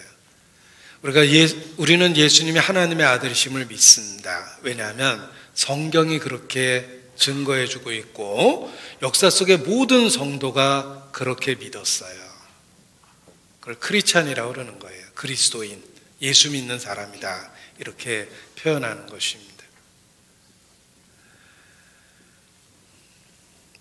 나를 본 자는 아버지를 보았다. 자, 예수님은 하나님의 아들이십니다. 어떤 산부인과 의사가 환자에게 열심히 전도했습니다. 만나는 사람이라고 맨날 환자니까 전도할 대상이 자신의 환자라는 생각을 하고 진료만 할 뿐 아니라 틈만 있으면 예수님에 대해서 전도를 했답니다. 그랬더니 대부분의 산부인과 의사니까 환자가 임신한 여자들입니다. 그런데 전도하니까 대놓고 비웃더랍니다. 아유, 선생님은 산부인과 의사인데 처녀가 아기 낳았다는 걸 그런 걸 믿어요? 하고 이렇게 대놓고 비웃더랍니다. 그래서 용기 있게 난 믿습니다 라고 그렇게 대답하니까 그 환자분이 이렇게 말하더래요. 아니, 그러면 나도 이렇게 임신해서 왔는데 제가 처녀인 상태로 임신했다 그러면 믿을 거냐고 이렇게 물어보더래요. 아유, 못 믿죠 라고 대답하니까 호보라고 내 말은 못 믿으면서 어떻게 성경을 믿냐라고 반문을 했습니다. 그때 산부인과 의사가 정말 지혜롭게 전도를 했습니다. 저는 당신이 처녀의 몸으로 잉태했다 그러면 산부인과 의사 입장에서 더더욱 못 믿습니다. 그러나 만약에 당신이 낳은 아이가 소경의 눈을 열고 오병이어의 기적을 행하고 바람과 풍랑을 잔잔케 하고 죽은 자를 살리고 그리고 죽었다 살아난다면 나는 그때 당신이 말했던 것처럼 당신이 처녀의 몸으로 아이를 가졌다는 걸 믿겠습니다. 내가 믿는 예수님은 말로만 하나님의 아들이 아니라 능력이 하나님의 아들이셨습니다. 이렇게 전도를 했습니다. 그렇습니다. 우리가 예수님을 하나님이라고 믿는 이 엄청난 사실은 성경이 증거하기 때문에 믿는 거예요. 예수님의 생애가 증거하고 예수님의 가르침이 증거하고 앞서간 모든 순교자가 증거하기 때문에 믿는 것입니다. 예수님은 육체를 갖고 이 땅에 오신 하나님이십니다. 그래서 성경에 있는 문장이기도 한데 제가 좋아하는 짧은 영어 문장이에요. 3단어로 이루어져 있는 짧은 문장입니다. God became flesh. 육체라는 뜻입니다. 하나님의 육체가 되셨다. 예수님이에요. God became flesh. 하나님의 육체를 갖고 이 땅에 오셨어요. 하나님의 아들이세요. 보이지 않는 하나님이 내가 만져보고 경험할 수 있는 모습으로 오신 거예요. 진리에 대해서 듣기만 하였는데 이제는 만져보고 느낄 수 있게 하신 거예요. 직접 이 세상에 오셨어요. 우리가 이렇게 살다 보면 내가 사는 것이 아무런 의미가 없어 보일 때가 있습니다. 그러나 하나님이 사람이 돼서 이 세상에 오셔서 나와 똑같은 삶을 살아내셨다는 걸 기억해 보면 내가 아침에 일어나고 먹고 마시고 일하고 반복하는 매일의 삶이 의미가 있다고 느낍니다. 내가 걸어다니는 길가의 흙 하나도 돌멩이 하나도 길에 핀 꽃 한 송이도 나르는 새 한 마리도 다 의미가 있다는 걸 비로소 알게 돼요. 왜냐하면 하나님이 직접 이 세상에 오셔서 우리가 똑같은 삶을 살아내셨기 때문에 그렇습니다. 그 하나님이 나를 이 세상에 삶을 살게 하셨다면 나의 일상에도 틀림없이 뜻이 있다는 거예요. 계획이 있고 의미가 있고 목적이 있는 거예요. 자신이 이 세상에 오심으로 이 세상이 의미가 있다는 걸 확실히 알려주셨어요. 예수님은 육체를 갖고 오신 하나님 자신이셨습니다. 그런데 가이사의 왕으로 오셔도 현찬을 파네 이 우주를 다스리는 만왕의 왕이신 예수께서 당시 로마 제국 황제로 오셔도 현찬을 파네 나사렛 요셉 목수의 아들로 오셨어요. 자기를 얼마만큼 낮추셨는지를 보여준 거예요. 왕궁의 황제 아들로 태어날 수도 있잖아요. 그런데 가난한 목수의 가정으로 오셨습니다. 얼마나 자기를 낮추셨는지를 보여주는 거예요.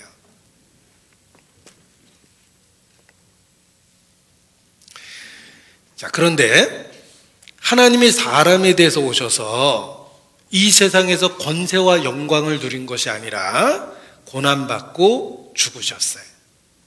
왜? 성경 그 이유를 설명해 줍니다. 우리를 위한 속죄 제물이 된 거예요. 그래서 예수님은 기꺼이 자기 자신을 어린 양이라고 부른 겁니다. 한 마리 희생 제물이 됐다는 뜻입니다. 그래서 속죄를 완성하셨어요. 그래서 우리가 예수 믿는다라는 의미는 하나님이 사람이 되셔서 속죄를 완성했다라는 걸 믿는 겁니다. 자, 이 성경에 아주 충격적인 말씀이 있는데 찾아보도록 하겠습니다. 신학자들은 신학적으로 가장 충격적 내용을 담고 있다라고 이야기합니다. 사도행전 20장 28절입니다. 찾겠습니다. 사도행전 20장 28절.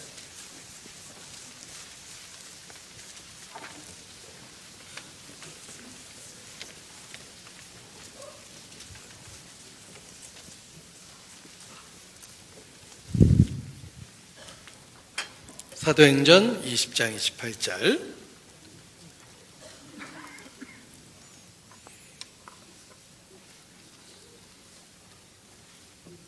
같이 읽죠. 너희는 자기를 위하여 또는 온 양떼를 위하여 삼가하라. 성령이 저들 가운데 너희로 감독자를 삼고 하나님이 자기 피로 사신 교회를 치게 하셨느니라.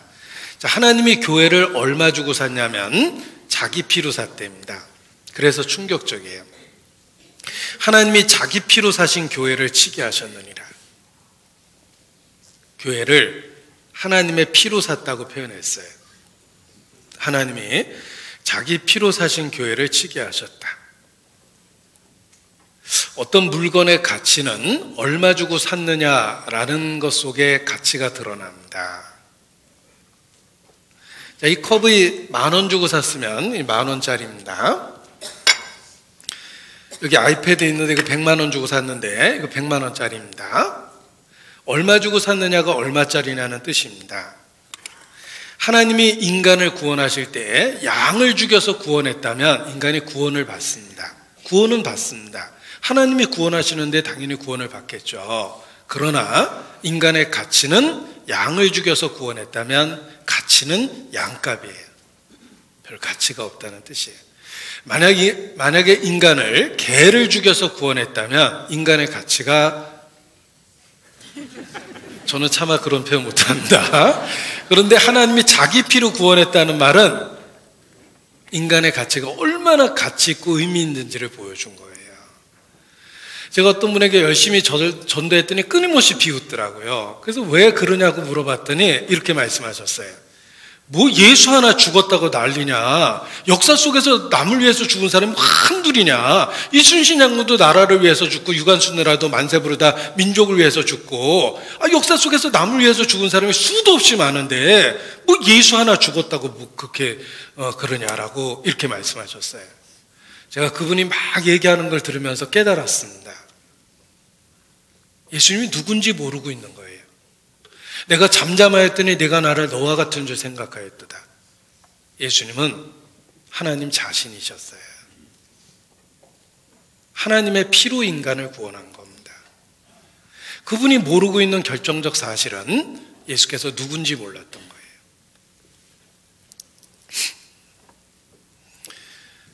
사람이 내가 내 자식을 위해서 죽는 것은 특별한 게 아닙니다. 부모라면 다 그럴 마음이 있어요. 우리 아이가 심장병으로 죽어간다면 제가 망설이지 않고 1초도 망설이지 않고 의학적으로 가능하다면 심장 바꿔줄 거예요. 나야 좋은 시절 다 살았고 우리 아이는 살아야 되는데 망설이지 않고 심장 바꿔줄 겁니다. 내 자식이니까. 자, 그런데 여러분도 그렇게 생각할 겁니다. 그런데 옆집 아이가 심장병으로 죽어갑니다. 바꿔줄 수 있습니까? 많이 망설여지죠? 내 자식이야 그럴 수 있을 것 같은데 남의 자식은 좀 어렵습니다. 옆집 강아지가 심장병으로 죽어갑니다. 바꿔줄 수 있습니까? 말 같지 않은 얘기를 하고 있죠. 여러분, 모기 한 마리 때문에 죽을 수 있습니까? 한 마리를 해서 그런가? 모기 100억 마리를 위해서 죽을 수 있습니까? 여러분은 모기를 멸종시키는 쪽을 택할 거예요. 예수님은 하나님 자신이십니다. 인간을 위해서 죽으신 거예요. 피조물인, 벌레인 사람, 구더기인 인생이랴. 하나님이 인간을 보면 딱 그렇게 보이는 거예요. 그럼에도 불구하고 그 엄청난 신분적 격차를 넘어오신 거예요. 그래서 Amazing Grace, 놀라운 은혜다, 이렇게 표현하는 거예요. 신분의 격차를 넘어온 겁니다. 예수님은 하나님 자신이심에도 불구하고 기꺼이 자신이 맞는 피조물의 위치에 서서 인간을 위해 죽으셨어요. 그래서 그 사랑이 얼마나 큰지를 보여준 겁니다. 나는 여호와 보시기에 존귀한 자라. 사람이 얼마나 가치 있는지를 확실히 보여준 거예요. 그 전에는 하나님이 인간을 만들고 고생하는 걸 멀리서 지켜보고 조롱하고 있다고 생각이 들었어요. 인간은 이토록 고생하는데 창조주가 멀리서 지켜보고 조롱하고 있다는 생각이 들었어요. 그래서 막연하나마 신에 대한 분노 속에 있었어요. 믿고 싶지도 않았어요. 그런데 그분이 육체를 갖고 이 땅에 오셔서 우리의 삶에 동참했다는 진리를 알게 됐어요. 진실성을 보여준 거예요. 인간은 얼마나 진실되게 다루고 있는지를 보여준 겁니다. 자, 이런 감동적인 이야기를 들었습니다. 아주 사이좋은 부부가 있었는데 어느 날 아내가 점점 시력을 잃어버리다가 결국은 시력을 완전히 잃어버렸어요. 그 절망하는 아내를 남편은 헌신적으로 도와주고 위로해 줬습니다. 그리고 다시 재활할 수 있도록 끊임없이 도와줬습니다. 매일 출근하는 길을 손을 붙잡고 그 아내가 일하는 곳에 데려다 주고 그랬대요. 그리고 꼭 데리러 오고, 아내는 남편의 헌신적인 사랑에 다시 적응하고 살게 됐습니다. 그런데 어느 날 남편이 여보, 이제 나 당신 데려다 줄 수 없으니까 혼자 가도록 해 라고 매몰차게 선언을 했습니다. 배반감을 느꼈답니다. 너무 분하고 너무 괘씸했답니다. 그래서 이를 악물고 내가 혼자라도 살아내야지, 버텨내야지 모진 결심을 하고 혼자 출퇴근하기 시작했는데 늘 함께 다니던 길을 혼자 다니려니까 넘어지고 부딪히고 고생을 했지만 남편에 대한 배반감 때문에, 분노 때문에 악착같이 적응을 했답니다. 그래서 적응이 잘 돼가지고 혼자 일하러 다녔습니다. 그리고 부부 사이는 점점 멀게 느껴졌습니다. 근데 어느 날 출근해서 버스에 딱 탔는데 버스 기사가 그러더래요. 당신은 참 좋은 남편을 두셨군요. 왜요? 당신 남편이 매일매일 뒤따라서 같이 걸어오고 당신이 탄 버스를 향해서 출발할 때까지 손을 흔들고 있는데 참 좋은 남편을 두셨군요 라고 이야기를 했습니다. 그날 아내가 남편의 진심을 알았어요. 아내가 혼자 적응하기를 원했기 때문에 일부러 그렇게 혼자 다니라고 차갑게 말은 했지만 늘 걱정이 돼서 몇 걸음 뒤에서 아내를 따라다니고 아내를 지켜보고 보이지 않게 도와주고 아내가 출근하는 버스 뒤에서 버스가 출발할 때까지 손을 흔들고 그리고 비로소 자기 일을 했던 겁니다. 남편의 진심을 알게 된 거예요. 하나님에 대해서도 마찬가지입니다. 우리는 이 세상에서 혼자 고생하는 줄 알았는데 그분은 우리의 삶에 들어오셨고 우리를 자신이 있는 세계로 옮기기 위해서 우리를 대신해서 십자가를 지셨습니다. 그것을 예수님의 이야기를 통해서 발견하게 된 거예요. 하나님이 인간을 진실되게 열정적으로 다루고 있다는 것을 예수 그리스도를 통해 입증한 겁니다. 하나님이 자기 피로 교회를 구원하셨습니다. 그게 인간의 가치예요. 이사야서 여기 화면을 통해서 보여드리겠습니다. 이사야서 43장 25절이에요. 함께 읽습니다. 곧 나는 나를 위하여 내 허물을 도말하는 자니 내 죄를 기억지 아니하리라. 우리 죄를 기억도 안 하시겠다고 말씀하셨습니다. 그런데 이상한 건 나를 위하여, 하나님 자신을 위하여 우리 죄를 기억 안 하신대요. 곧 나는 나를 위하여, 하나님 자신이죠. 내 허물을 도말하는 자니 내 죄를 기억지 아니하리라. 하나님 자신을 위해서 우리 죄를 기억하지 않는다라고 말씀하셨어요. 그 이유는 너희는 내게 소중한 존재란다 라는 걸 입증하신 겁니다. 그래서 기꺼이 자기 피로 우리를 구원해 주신 것입니다. 하나님이 자기 피로 인간을, 교회를 사신 거예요. 나는 여호와 보시기에 존귀한 자라. 하나님은 인간을 얼마나 가치 있고 의미 있게 보시는지를 입증해 주신 거예요. 저는 예수님 만나기 전에는 내가 의미 있다거나 가치 있다거나 생각지 않았습니다. 나 하나 없어졌다고 세상이 바뀔 것도 없고 역사가 달라지지도 않습니다.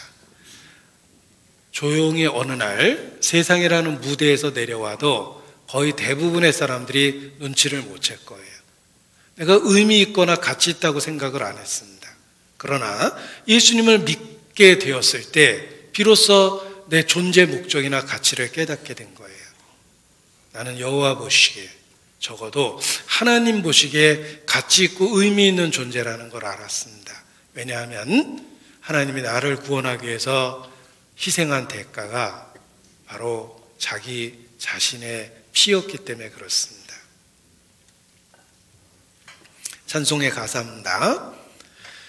감사해요. 깨닫지 못했었는데 내가 얼마나 소중한 존재라는 것, 태초부터 지금까지 하나님의 사랑이 항상 날 향하고 있었다는 것. 감사해요. 깨닫지 못했는데 내가 얼마나 소중한 존재라는 것, 내 스스로도 잘 몰랐던 거예요. 십자가는 사람의 가치를 보여줘요. 22절입니다. 이사야서 44장 22절입니다. 같이 읽어보겠습니다. 내가 내 허물을 빽빽한 구름에 사라진 같이 내 죄를 안개에 사라진 같이 도말하였으니 너는 내게로 돌아오라. 내가 너를 구속하였음이니라. 우리가 이해할 수 있는 그림 언어를 썼습니다. 빽빽한 구름이 사라지는 것 같이, 자욱한 안개가 사라지는 것과 같이 우리의 죄를 도말해 버리셨어요. 이 도말이라는 말의 시각적 효과는 이렇습니다. 우리의 죄를 예수님의 피로 도말, 안 보이게 한 거예요. 도말하였으니 너는 내게로 돌아오라. 정말 주님 돌아가도 될까요? 저 같은 사람도 받아주시나요?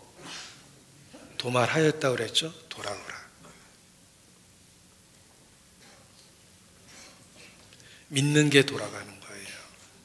내가 너를 구속하였음이니라. 여기 구속이라는 단어는 반드시 알아야 될 성경적인 단어입니다. 자, 좀 어렵지만 구속이라는 단어의 뜻을 알면 십자가의 의미를 명확하게 깨닫게 됩니다. 자, 구원받았다, 구속받았다라는 말을 쓰는데 차이점이 무엇인지를 한번 생각해 보죠. 자, 영어는 동사가 행동을 하거나 행동을 받거나 둘 중에 하나예요. 그래서 우리 능동형이 있고 수동형이 있다라고 이야기하는데, 수동형은 비동사 플러스 pp라고 그러죠. I am saved. 수동형이죠. 나는 구원을 받은 거예요. 구속받았다는 말은 I am redeemed. 이렇게 어려운 말을 씁니다. 근데 구원받았다는 말과 구속받았다는 차이점이 도대체 뭘까? 둘 다 동작을 당한 거예요. 수동형인데, 자, 구원이라는 말은 구할 구자에 당길 원자를 써요. 그래서 손을 내밀어서 적극적으로 건져주는 것, 이것이 구원입니다. 구원은 위기로부터 성공적으로 완전하게 벗어난 상태, 이게 성경적인 구원이에요. 내가 구원을 받았다라는 고백을 하는 것은 위기로부터 성공적으로 완전하게 벗어난 상태예요. 죄와 심판으로부터 벗어났어요. 예수 그리스도의 피로. 나 구원받았네, 너 구원받았네, 우리 구원받았네, 주 말씀하시길 죄사슬 끊겼네, 우리 구원받았네.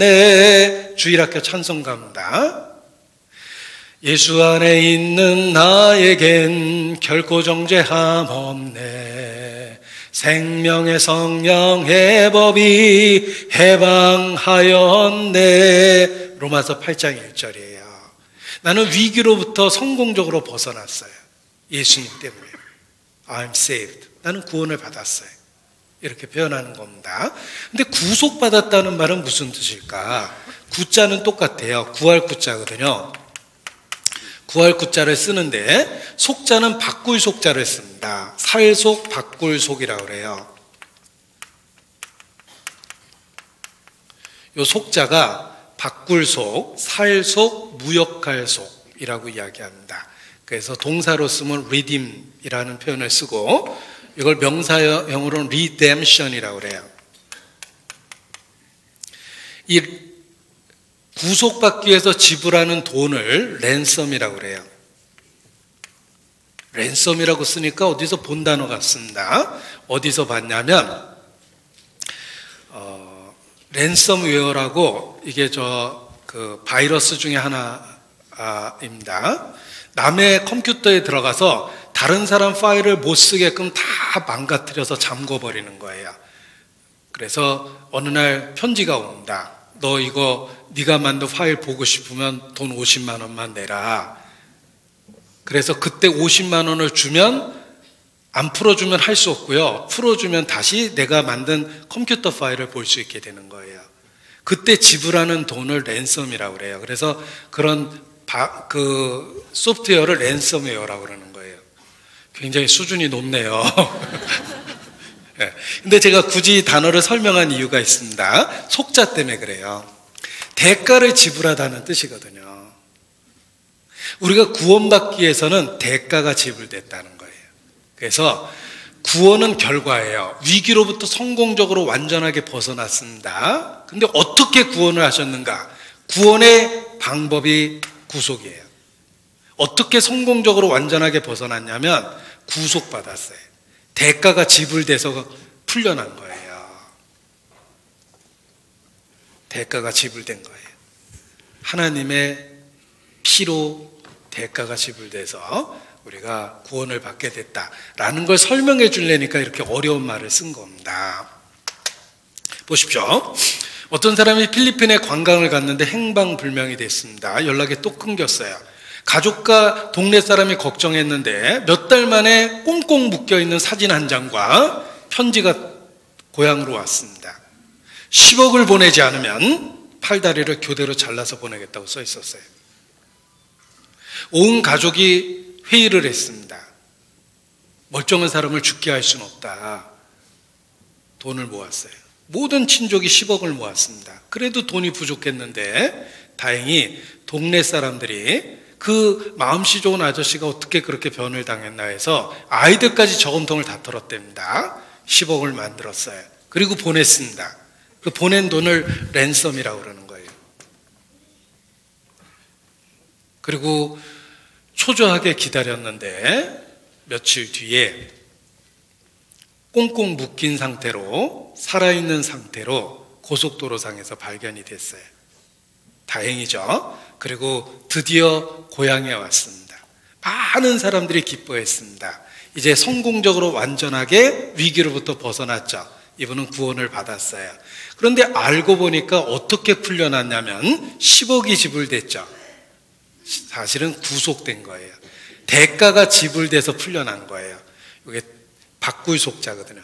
10억을 주고 바꿔서 구해준 거예요. 근데 왜 이렇게 어려운 단어를 쓰셨냐면 우리가 구원받은 건 저절로 된 게 아니다. 대가가 지불됐다. 하나님이 자기 피로 사신 거예요. 그래서 엄청난 대가가 지불됐다는 걸 가르쳐 주려니까 구속되었다라는 표현을 쓴 겁니다. 그래서 이 단어를 명확하게 이해하면 내가 값없이 천국에 가지만 나 때문에 지불한 대가가 있다는 걸 깨닫게 됩니다. 예수님의 죽음과 부활이. 그래서 천국에 갈 수 있게 해준 겁니다. 이 구속이란 단어가 어려운 단어인데도 성경에 많이 쓰이는 단어입니다. 골로새서 1장 보시겠습니다. 골로새서 1장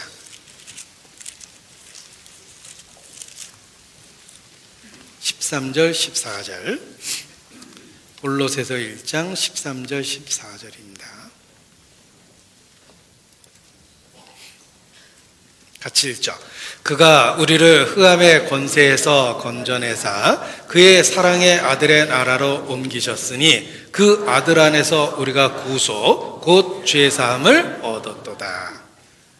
구속 얻었다 이렇게만 쓰면 못 알아듣는 사람이 많잖아요. 하나님도 걱정이 되셨어요. 그래서 쉬운 말로 바꿔놓으셨어요. 죄사함을 얻었습니다. 그래서 성경에는 초급반 죄사함 받았다, 중급반 구원받았다, 고급반 구속받았다 이렇게 수준별로 깨달으라고 모두 다 적어놓으셨어요. 그래서 어려운 말로는 구속받았다 그래요. 그러나 쉬운 말로는 죄사함 받았어요. 분명한 건 내 죄가 그리스도로 말미암아 완전하게 용서되었다는 것입니다. 대가가 지불돼서 우리 죄를 용서하신 것입니다. 자, 13절 다시 보죠. 그가 우리를 흑암의 권세에서 건져내사 그의 사랑의 아들의 나라로 어떻게 하셨죠? 옮기셨어요. 이 옮겼다는 표현을 그림을 그려보면 이해가 갑니다. 자, 하나님은 창조주와 심판자며 율법을 갖고 다스렸는데 율법을 어기면 정죄돼요. 그런데 예수님을 믿으면 하나님은 아버지가 되며 은혜와 진리로 다스려요. 혹시 우리가 죄를 지면 책망하고 징계하세요. 보십시오. 내가 원래 율법 동네 살았어요. 율법 동네 살았는데 그리스도께서 우리를 건져내사 그 사랑의 아들의 나라로 옮기셨어요. 예. 보셨어요? 예, 옮기셨어요. 이쪽 동네 왔어요. 이제 하나님은 나의 아버지고 혹시 내가 죄를 지면 책망하고 징계는 해도 정죄는 안 하세요. 왜? 이쪽 동네 살거든요. 내가 진실로 너희에게 이르노니 누구든지 내 말을 듣고 나 보내신 이를 믿는 자는 영생을 얻었고 심판에 이르지 아니하나니 사망에서 생명으로 옮겼느니라. 이쪽 동네로 옮긴 거예요. 이 그림 잘 보십시오. 이쪽이 구약이죠. 이쪽이 신약이에요. 구약 동네가 아니라 새 언약, 전혀 다른 차원의 새로운 언약, 이쪽 동네로 옮긴 거예요. 예수님은 율법의 저주에서 우리를 해방하시고 은혜와 진리가 있는 이쪽 동네로 옮겨놨어요. 내가 혹시 죄를 지면 아들처럼 대우하시기 때문에 아버지로서 징계하세요. 그러나 정죄는 안 하세요. 예수님이 십자가에 죽으셨기 때문에. 구원을 받으면 달라지는 것은 징계가 있다예요. 보십시오. 구원받기 전에는 내가 이쪽 동네 사람이에요. 무슨 짓을 해도 하나님은 내 인생을 관여 안 하세요. 남의 자식이거든요. 경고만 하세요. 회개하라. 그래서 구원받기 전에는 내가 내 마음대로 살았는데도 아무 일 없었던 거예요. 하나님과 상관이 없었거든요. 그런데 예수님 믿으면 하나님의 자녀가 돼서 이쪽 동네로 옮겼어요. 이제 하나님은 아버지로서 내 인생에 관여하세요. 고아는 24시간 휴대폰 들고 보고 24시간 텔레비전 누워서 봐도 아무도 잔소리 안 해요. 어차피 망가지는 건 자기 인생이에요. 고아인데 뭐. 그러나 성실한 부모 밑에 있는 자식은 끊임없이 부모의 간섭을 받습니다. 아버지가 있기 때문에 그래요. 그래서 구원받은 이후에 달라지는 게 무엇이냐면 책망과 징계가 있어요. 그래서 올바로 살아갈 수 있도록 붙잡아 주시는 거예요. 제가 예수 믿기 전에는 욕을 아주 잘했어요. 풍부한 어휘로 정확한 발음으로 욕을 아주 잘했어요. 욕 잘하게 생겼잖아요. 그런데 예수 믿은 이후에는 욕 안 합니다. 왜 안 하냐면 아버지 아래에 있기 때문에 그래요. 우리 어르신 모시고 다니면서 그 앞에서 욕지거리 할 수는 없잖아요. 어른인데. 하나님을 믿고 사니까 욕하는 습관이 없어졌어요. 제가 담배가게 아들이었습니다. 저희 집에서 담배가게도 했거든요. 담배가 무한 공급되고 있었으니까 끊을 이유가 없었어요. 그런데 예수 믿으니까 뭔가 이게 안 어울린다고 느껴졌어요. 담배 피면서 성경 봐보세요. 이게 뭔가 이건 아닌데요 하니까 저절로 담뱃불이 꺼지고 담배가 멀어지게 됐어요. 하나님이 바꿔놓는 거예요. 그렇게 변하지 않았던 내가 말씀을 읽고 예수님을 믿는다고 고백하면서 변하기 시작한 거예요. 말투가 바뀌고 행동이 바뀌었어요. 하나님이 그렇게 하신 거예요. 친구들끼리 모여서 술 먹고 담배 필 때는 야, 담배 끊는 놈하고는 상종하지 말자고 독한 놈이야. 응? 담배 끊으면 독한 놈이라고 그런 친구는 사귀지도 말자고 그랬어요.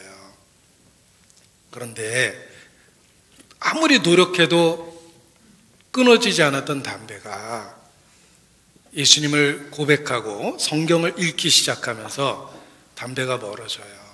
욕하는 습관이 없어져요. 하나님이 바꿔놓는 거예요.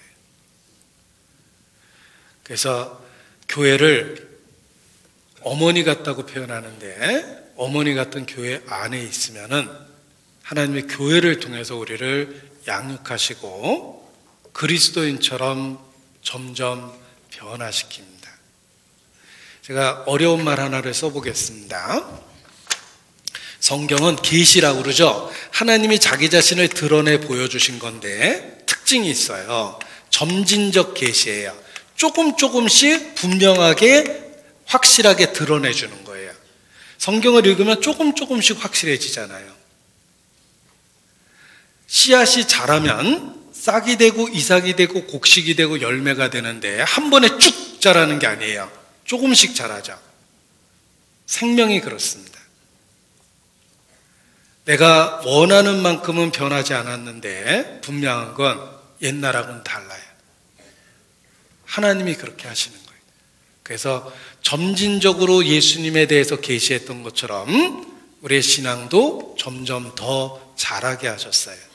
그래서 영적으로 갓 태어난 아이가 있고 영적으로 유아기가 있고 청년기가 있고 장년기가 있고 신앙이 자라게 하셨습니다.